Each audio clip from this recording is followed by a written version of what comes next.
मैं पिछले 10 साल से सऊदीया में काम कर रहा था। इन 10 सालों में मैंने इतना पैसा इकट्ठा कर लिया था कि अब मैं अपने मुल्क पाकिस्तान में कोई बड़ा बिजनेस कर सकता था। वैसे भी यहाँ पर अब मेरे लिए बीवी बच्चों के बगैर रहना बहुत मुश्किल हो गया था, इसलिए मैं वहाँ से पक्की छुट्टी लेकर पाकिस्तान आ गया। अपने वतन आते ही सबसे पहले मुझे अपने बिजनेस को सेट करने की फिक्र लग गई थी। मैंने मेन बाजार में एक बहुत बड़ी कपड़े की दुकान बना ली थी, मगर मैं दुकान से जैसे ही घर आता तो मेरी बीवी घर ना होती बल्कि पड़ोसियों के घर होती। आज भी मैं घर आया तो बीवी पड़ोस में गई हुई थी। मैं अम्मी के पास जाकर बैठ गया। पूरा घर बिखरा पड़ा था। मैंने बेटे से कहा कि एक गिलास पानी पिला दे। अम्मी कहने लगी, तुम अपनी बीवी फौजिया से बात क्यों नहीं करते? भला ये क्या बात है कि वो अपना घर छोड़कर पड़ोस में जाकर बैठी रहती है? अम्मी, ये बात आप भी उसे कह सकती हैं। मैं पूरे दिन का थका हुआ घर आता हूँ, मुझे घर में सुकून चाहिए होता है। लो भैया, ये भी ठीक कहा तुमने। तुम्हारी बीवी मुझे समझती ही क्या है। अरे रात होने को आई, अभी तक खाना ही नहीं पका। घर में बच्चा गंदा मुंदा खेल रहा है और बेगम साहिबा हैं कि सुर्खी पाउडर मुंह पर लगाकर पड़ोस जाकर बैठ जाती हैं। और गजब खुदा का, बीवी से पूछने के बजाय तुम मुझ पर बरस रहे हो। अम्मा का गुस्से के मारे बुरा हाल हो चुका था, जबकि मैं तंग आ चुका था। इतने में मेरी बीवी मेकअप किए गहरे नीले रंग का लिबास पहने, अच्छे से दुपट्टा सर पर लिए, हंसती मुस्कुराती घर में दाखिल हो रही थी। एक तरफ घर की हालत बिखरी हुई थी तो दूसरी तरफ वो खुद ऐसे तैयार थी जैसे किसी शादी से होकर आई हो। देख रहे हो इसकी तैयारियां, कोई गुल न खिला दे तो कहना। अम्मा ने पान को मुंह में डालते हुए कहा था। उनकी बात सुनते ही मेरा दिमाग घूमा था। कहाँ से आ रही हो तुम? मेरी आवाज जरा ऊंची हो गई थी। मैं रोज की चिक चिक से तंग आ गया था। अरे क्या हो गया है? इतना जोर से क्यों बोल रहे हो? बहरी तो नहीं हूँ मैं। फौजिया ने कानों को हाथ लगाया था। फिर बेटे से कहने लगी, दस्तरखान लगाओ, मैं रोटी डाल दूं। वो किचन की तरफ बढ़ गई, जबकि मेरी बात का जवाब देना तो उसके लिए जरूरी ही नहीं था। ये देखकर अम्मा मेरे करीब होकर बोली, देख रहे हो इसके तेवर? तुम इन्हें सर पर चढ़ाकर रखा है। एक दिन तेरी नाक कटवाएगी और जमाने भर में बदनाम करेगी, फिर समझ आएगा तुझे। मैं उकताकर बोला, अम्मा बस भी कर दो, मैं खुद बेजार हो चुका हूँ। दिलो दिमाग की जंग अलग चल रही थी। मेरी माँ मुझे बीवी का गुलाम कह रही थी। वो बोलती जा रही थी और मैं सुन होते हुए दिमाग के साथ सब सुनता गया। चलो अब खाना खा लो। फौजिया की आवाज पर सभी दस्तरखान पर बैठ गए। कल तक मेरी माँ को फौजिया में 1000 गुण नजर आते थे और आज बस नुक्स ही नुक्स। मैं उन मर्दों में से नहीं था कि बीवी पर शक करता और अपनी जिंदगी अजीरन कर लेता, लेकिन बीवी की हरकतों ने मुझे परेशान कर दिया था। ये बताओ, ये पुलाव तुम पड़ोस से क्यों लाई हो? मेरे इस तरह से सवाल करने पर वो जरा घबरा गई थी। उसने माथे पर आया पसीना साफ किया। अरे आप तो जानते हैं ना, मेरी साथ वाली पड़ोसन शकीला को मुझसे बड़ी मोहब्बत है। मैं बस जरा उसका हाल चाल ही मालूम करने गई थी। बातों में बहुत वक्त गुजर गया था। खाना भी तैयार नहीं था और आपके आने का वक्त भी हो चुका था, तो बस शकीला ने जो पकाया था आधा मुझे दे दिया और ये कहते हुए वो अपनी प्लेट उठाकर किचन में चल दी। पहली बार फौजिया के रवैये पर मेरा दिल खटका था। उसकी इस हरकत और माँ की बातों ने आखिरकार मुझे भी सोचने पर मजबूर कर ही दिया था कि शायद कहीं कोई मसला है। मैंने दिल में सोच लिया था कि अब फौजिया को साफ मना कर दूंगा कि वो पड़ोस में ना जाए। रात जब मैंने उससे ये बात कही तो वो मुझसे लड़ने पर उतर आई। खुद तो तुम 10 साल बाद परदेश में रहकर आए हो। मेरा जरा भी ख्याल था तुम्हें कि शादी के चंद माह बाद ही तुम चले गए। ये कहकर वो रोने लगी थी। उसकी बात तो सच थी। फिर बोली कि मुझे भी दिल लगाना था। आपकी अम्मा तो हर वक्त कड़वी को सीली ही सुनाती रहती थी, इसलिए मैंने पड़ोसियों की औरत से दिल लगा लिया। पूरा दिन तो घर के काम काज करती हूँ, वो आपको दिखाई नहीं देता। बस कुछ देर पड़ोस पे चली जाऊं तो कयामत आ जाती है। वो रोए जा रही थी। उसकी बात भी गलत नहीं थी। मैंने बहरहाल प्यार से उसको चुप करवाया। अगले दिन छुट्टी थी, इसलिए मेरा इरादा देर तक नींद पूरी करने के बाद ही उठने का था, मगर मेरे 6 साल के बेटे के जोर जोर से रोने पर मेरी आंख खुल गई थी। मैं बुरी तरह से बेजार हुआ था। मैं उठकर फौजिया को पुकारने लगा, क्या बात है? एक दिन तो मिलता है घर में आराम करने का। मैं गुस्से से चिल्लाता हुआ बाहर निकला था تو अम्मा सामने अपने मखसूस तख्त पर बैठी थीं। मुझे देखकर बोली, अरे मियाँ, हम पर क्या बोल रहे हो? अपनी बीवी को कहो ना, सुबह होते ही निकल जाती है पड़ोस में, उसे घर का तो कोई होश ही नहीं है। अम्मा ने गुस्से से कहा था और मुन्ने को कल की सूखी रोटी का टुकड़ा पकड़ा दिया। वो भूख की वजह से रो रहा था। ये देखकर मुझे फौजिया पर गुस्सा आया था। अजीब लापरवाह थी, किधर गई है? मैंने पूरे घर में नजर दौड़ाई थी, वो कहीं भी नहीं थी। कच्ची नींद से जागने की वजह से दिमाग अभी तक सुन था। अम्मा फिर से मुझे शुरू हो गई, बहरा है क्या? तुझे बताया तो है, तेरी बीवी घर में नहीं है। जब देखो पड़ोस में होती है, ना घर का ख्याल है, ना अपनी औलाद का। बच्चे का हाल देखो, भूख से रो रो कर घर को सर पर उठा लिया था, लेकिन उस औरत को एहसास ही नहीं है। मैंने सोचा था कि बहू को लेकर आऊंगी तो आराम मिलेगा और बाकी की जिंदगी सुकून से गुजरेगी। कितने अरमानों से उसे दुल्हन बनाकर लाई थी, लेकिन तौबा तौबा, क्या रंग दिखाया है तेरे जाने के बाद। अम्मा फिर से वही सब बातें शुरू कर चुकी थी। पहले तो इन सब बातों पर मैंने ध्यान ही नहीं दिया था। मैं अपने कारोबारी मसलों में उलझा रहा, लेकिन जैसे जैसे मेरी मसरूफियात में कमी आती गई, अम्मा की बातों ने दिमाग में नई सोचें डालना शुरू कर दी। अभी मैं कुछ कहता कि वो दरवाजे से अंदर दाखिल हुई। आज वो कल से भी ज्यादा तैयार थी। मेरी पसंद का सूट पहना हुआ था। अभी मैं ये सब कुछ देख ही रहा था कि मेरी निगाह उसके हाथ में मौजूद बर्तन पर गई थी। छोटे से प्याले के ऊपर कपड़ा था। अब ये क्या लाई हो? इससे पहले कि वो किचन में जाती, मैंने उसे रोक लिया। एक तो आप जब देखो सवाल ही सवाल करते रहते हैं। वो थोड़ा झुंझलाई थी, चीनी लेने गई थी। सुबह तो आप बड़े मजे से सो रहे थे, आपको जगाती तो आपने गुस्सा करना था, इसीलिए सोचा कि पड़ोस से मांग लेती हूँ। बहू, 1 घंटे से चीनी ही ले रही थी तुम? अम्मा ने तेवरी चढ़ाकर सवाल किया। अम्मा के सवाल करने पर मेरी सवालिया निगाहें भी उसकी जानिब उठी थीं। उसकी नजरें जैसे ही मेरी नजरों से मिली थीं, वो फौरन से घबरा गई। फिर मेरी माँ से बोली, माँ, आपको तो बस बात चाहिए होती है मुझे सुनाने के लिए। आप ही को तो जल्दी चाय चाहिए थी। अगर जरा सी भी देर हो जाए तो आपने मुझे बातें सुनानी थी। एक तो जितना भी कर लो कम ही है। वो जोर जोर से कहती किचन में चली गई। देख लिया कैसे बात करती है, जरा ध्यान दे अपनी बीवी पर। अम्मा अपने कमरे की तरफ चल दी, जबकि मेरी बीवी का इस तरह नजरें फेरना मुझे शक में डाल गया था। आखिर ऐसा पड़ोस में क्या था जो वो रोज रोज जा रही थी? मैं अंदर से बहुत परेशान हो गया था। आज छुट्टी थी तो नाश्ते में उसने आलू के पराठे बनाए थे और दस्तरखान पर लगा दिए, और फिर बेटे से कहने लगी, अरे मुन्ना, जा जरा बराबर में ये पराठे दे आ। मेरी बीवी ने प्लेट में 4-5 पराठे रखकर उसे दिए थे। ये देखकर अम्मा बोल पड़ी, अरे बहू, ये क्या इतना सब कुछ दे रही हो? दोपहर के लिए ही रख लो, भूख लगेगी तो खा लेंगे। अम्मा ने उसे टोका था, जबकि मैं अपनी ही धुन में बस खा रहा था। अरे अम्मा, कुछ नहीं होता, मैं पका लूंगी। शकीला को बड़े पसंद हैं, वो बड़े ही शौक से खाती है। फौजिया ने मुन्ने को पड़ोस में भेज दिया था, जबकि मैं नाश्ते से फारिग होकर चारपाई पर बैठ गया था। अब अम्मा भी मेरे पास ही बैठ गई थीं, जबकि वो किचन में बर्तन लेकर जा चुकी थी और अब वहां से बर्तन धोने की आवाजें आ रही थीं। इतने में मुन्ना भी आ गया था। खाली बर्तन नहीं लाया। मुन्ने को खाली हाथ घर में दाखिल होता देखकर अम्मा ने सवाल किया था, वो दादी शकीला आंटी तो घर पर नहीं थी, बस परवेज अंकल अकेले थे, उनको दे आया हूँ। उन्होंने कहा है कि अरे ये तो मेरी पसंद के हैं। अच्छा हुआ तुम्हारी माँ ने भिजवा दिए। उसे मेरी पसंद पता जो है वो बर्तन बाद में भिजवा देंगे। मेरा बेटा कमरे में जाने लगा तो मैंने उसे पुकारा, मुन्ना इधर आओ।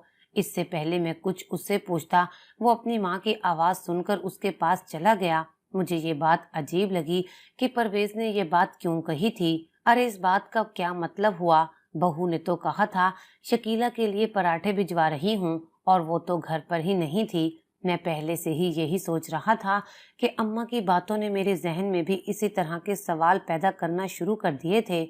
अगर शकीला घर पर थी ही नहीं तो फौजिया ने झूठ क्यों कहा और पराठे उसका नाम लेकर क्यों भेजे?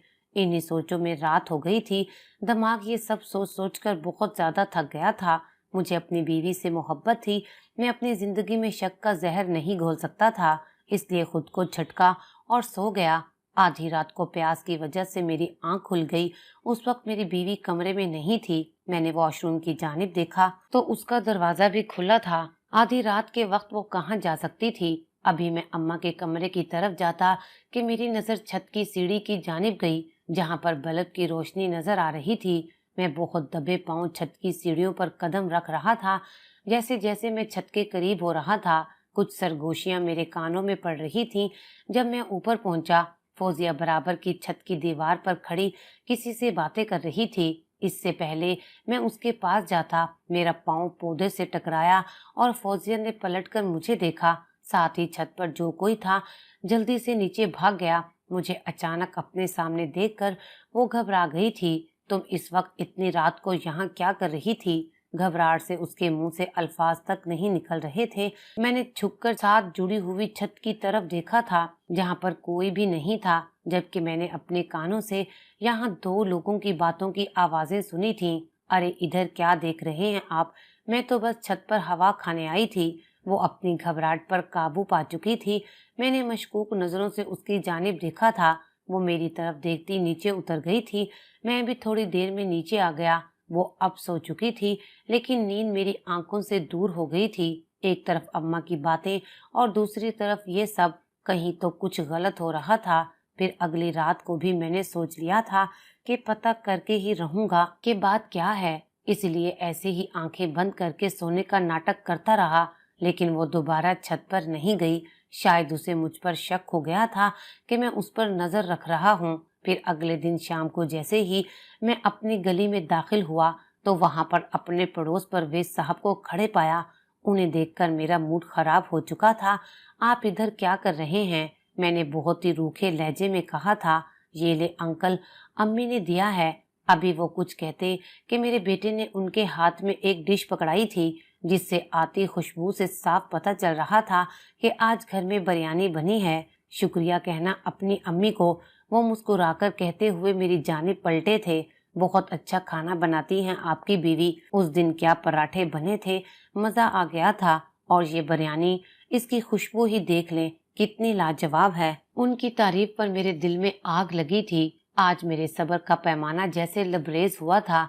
उन बातों ने मेरे अंदर मौजूद शक को मजीद बढ़ाया था। मैं बहुत ही गुस्से में घर में दाखिल हुआ था कि आज तो सब हिसाब बराबर करके रहूंगा। लेकिन घर में कुछ मेहमान आए हुए थे। उनके सामने मैंने अपने अंदर के गुस्से को काबू किया था। आज रात को मैंने महीने का खर्च भी निकाल कर अपनी बीवी को दिया था। अरे इस बार आपने पिछली बार से ज्यादा पैसे दिए हैं? फौजिया ने गिनते हुए पूछा था। हाँ, इस बार काम अच्छा हुआ है। मेरा लहजा थोड़ा उखड़ा हुआ था। वो महसूस तो कर गई थी, लेकिन कहा कुछ नहीं था। फिर मैं चुप करके सोने के लिए लेट गया था। अगली सुबह वो घर में ही थी। मैं उसे किचन में जाते हुए देख ही रहा था कि अम्मा की आवाज सुनकर उनकी जानिब मुतवज्जा हुआ था। वो मेरा हाथ पकड़कर अपने कमरे में ले गई थी। बेटा ये बताओ, तुमने बहू को कुछ पैसे दिए हैं क्या? वो बड़े राजदाना अंदाज में मुझसे पूछ रही थी। हाँ अम्मा, कुछ हुआ है क्या? मेरे अंदर वसवसे उभरने लगे थे। अरे वो फरखंदा है ना, जो हमारे घर के सामने रहती है, अभी तेरे कमरे से निकलने से कुछ देर पहले ही आई थी। कह रही थी कि अम्मा लगता है तुम तो बड़ी अमीर हो गई हो, जो तुम्हारी बहू इस तरह से पैसे लुटा रही है। ऐसा क्यों कहा उसने? मैं हैरान हुआ था। अरे मैंने पूछा था उससे। उसने कहा कि अम्मा तुम्हारी बहू सुबह 6 बजे परवेज के घर जा रही थी और उसके हाथ में हजार हजार वाले नोट थे। अम्मा ने बड़े आराम से सारी बात मुझे बताई थी। मेरा तो दिमाग गुस्से के मारे उबल गया था। मैं जल्दी से अपने कमरे में चला गया। मुझे पता था कि फौजिया अपने कपड़ों के नीचे लिफाफे के अंदर घर के खर्च के पैसे रखती थी। मैंने वो लिफाफा निकाला था और पैसे गिनने लगा। जैसे जैसे मैं गिनता गया, मेरा दिमाग घूमता गया। पूरे 5,000 कम थे। मतलब वो ऐसे ही मेरी मेहनत की कमाई को लुटा रही थी। मैंने गुस्से में जोर से उसे आवाज दी थी और पैसे लेकर बाहर निकला। वो किचन से निकली थी। इसमें से 5,000 कहाँ हैं? मेरे सवाल पर उसके चेहरे का रंग उड़ गया था। सच बताओ, कहाँ लुटाकर आई हो मेरी मेहनत की कमाई को? अब की बार मैं जोर से बोला था। मेरे इतने जोर से चिल्लाने पर उसकी आंखों से आंसू बहने लगे थे। लेकिन उस वक्त मुझे किसी भी बात की कोई परवाह नहीं थी। क्या पूछ रहा हूँ, बताओ मुझे, कब से सब कुछ देख रहा हूँ लेकिन चुप था। आज तो पानी सर से ऊपर चला गया है। वो तड़प गई थी। बताओ उस दिन छत पर तुम्हारे साथ कौन था? मैंने खुद अपने कानों से सुना था। वहां पर कोई और भी था। आज मेरे सब्र का पैमाना लबरेज हो गया था। मेरी बातें सुनकर उसने अपने आंसू साफ किए थे और मेरा हाथ पकड़ा था। इधर आए, चलें मेरे साथ। उसने अपने हाथ में एक प्लेट ली और मेरे साथ चल दी। वो मुझे अपने घर के साथ वाले एक पुराने से घर ले आई, जहाँ दरवाजा बस नाम का ही था। ये परवेज का घर था। पुराने खराब से पर्दे की मदद से उसे दरवाजे की शक्ल दी गई थी। चलो अंदर। बाहर से ज्यादा हालत अंदर की खराब थी। जगह जगह से घर खराब हो चुका था। किचन के नाम पर सहन में ही कुछ बर्तन और सामान रखा हुआ था। साथ ही लकड़ियां रखी हुई थी। वहीं पर दो बच्चे अपने हाथों में खिलौने की जगह पत्थरों से खेल रहे थे। उनके कपड़े देखकर मुझे पता चल गया था कि ये किसके कपड़े हैं। वो मेरे बेटे के पुराने कपड़े थे। जैसे ही उनकी नजर हम पर पड़ गई, फौजिया के हाथ में प्लेट देखकर उनके चेहरे चमके थे। वो जल्दी से आगे बढ़े थे और फौरन से फौजिया से प्लेट लेकर चावल खाना शुरू कर चुके थे, जैसे वो कब से भूखे हों। एक के बाद एक निवाला मुंह में डाल रहे थे। सोचो जरा, इनकी जगह अगर हमारा बेटा हो तो। फौजिया की आवाज ने मुझे अंदर से हिला दिया था। अरे आप लोग आए ना। शकीला की कमजोर सी आवाज आई थी। इधर बैठ जाएं। उन्होंने दो पुरानी कुर्सियों की जानिब इशारा किया था। हम दोनों बैठ गए। वो खुद भी पास बड़ी टूटी सी चारपाई पर बैठ गईं और कहने लगीं, फौजिया, मैं कैसे तुम्हारा शुक्रिया अदा करूं? मुझे समझ नहीं आता। जब से परवेज की दुकान बंद हुई है, फाकों की नौबत आ गई थी। हम तो जैसे तैसे गुजारा कर रहे थे, लेकिन बच्चों की भूख बर्दाश्त नहीं हो रही थी। सच में भाई, आपकी बीवी हीरा है। आपकी बीवी बहुत ख्याल रखती है हमारा। छुप छुप कर मदद करती है ताकि हमारा भरम रहे। हमारे खाने के बर्तन में ही हमें खाना दे जाती है ताकि किसी को पता ना चले, और कभी चीनी तो कभी तेल लेने के बहाने खाने का सामान दे जाती है। सच में भाई, कौन करता है आज के इस दौर में? वो नम आवाज में कह रही थी और मेरा सर शर्मिंदगी के मारे झुक गया था। मैं उस दिन बंगले का काम करने जल्दी चली गई थी। उसने उस दिन मेरे लिए पराठे बनाकर भेज दिए। मेरा शोहर और बच्चे भूखे थे। उन्होंने पेट भरकर नाश्ता किया था। सच में दिन रात दुआएं निकलती हैं आपके लिए और आपकी बीवी के लिए। अभी सुबह इसने मुझे पैसे दिए हैं ताकि मैं थोड़ा बहुत राशन डलवा लूं। इस बेरोजगारी के दौर में जीना कितना मुश्किल हो गया है। और उस दिन आधी रात को आपकी बीवी छत पर आकर मुझे चुपके से पैसे ना देती तो आज मेरा बेटा जिंदा ना होता, क्योंकि उसे उस दिन बहुत तेज बुखार था। वो अब रो रही थी। घर की बच्चों की हालत देखकर मेरा अपना दिल भी बहुत दुखी हो गया था। मैं क्या से क्या सोच रहा था और कहानी क्या थी। मैं खुद को बहुत पस्ती में महसूस कर रहा था, जो अपनी बीवी पर शक कर बैठा था। हम दोनों ही अब घर से निकल चुके थे। मैंने रास्ते में बीवी से कहा कि तुम ये सब मुझे पहले ही बता सकती थी। तब वो कहने लगी, मैं ये सब किसी को भी नहीं बताना चाहती थी। मैं किसी का भरम नहीं तोड़ना चाहती थी। हम सब पेट भरकर खाना खाएं, हमारे बच्चे अच्छे से अच्छा कपड़ा पहने, और वहीं हमारे पड़ोस में कोई भूख से तड़प रहा हो और हमारे फ्रिज फलों से भरे पड़े हों। क्यों दिलावर, क्या हम अपने पड़ोस की मदद इस तरह से नहीं कर सकते? अपनी कुछ जरूरियात को कम करके किसी के घर का चूल्हा नहीं जला सकते? उसके सवालों ने मेरे अंदर हलचल कर दी थी। वो ठीक कह रही थी। हम क्यों इतने बेखबर होते हैं? क्यों किसी की आंखों में खुश्क आंसू नहीं आते? क्यों किसी के बच्चे की भूख हमें महसूस नहीं होती? क्यों हम सिर्फ अपना पेट भरा हुआ देखना चाहते हैं? तुमने ये सब पहले क्यों नहीं बताया और इतना छुपकर क्यों कर रही थी? मैंने फिर से पूछा था। अम्मा की वजह से वो नहीं करने देती थी, इसलिए फिर ये सब छुप कर करना पड़ा। आज मुझे अपनी बीवी पर फख्र महसूस हो रहा था, मगर अपनी ही घर जाकर मुझे अपनी ही नहीं, अम्मा की भी सोच बदलनी थी। ज्यादा ना सही, जितनी कोशिश कर सकते हैं उतनी तो करें। अल्लाह ताला कोशिश करने वालों का साथ देता है। मैंने अपनी बीवी से माफी मांग ली थी और साथ ही परवेज को अपनी दुकान पर मुलाजिम रख लिया था। थोड़ी कोशिश से उनके घर भी चूल्हा जलने लगा था और उनकी दुआएं ही थी जो मुझे तरक्की मिल रही थी। बस अपने साथ साथ दूसरों का भी ख्याल रखा करें। कुछ ना सही, दुआओं जैसा कीमती खजाना मिलेगा जो बहुत ही नायाब है।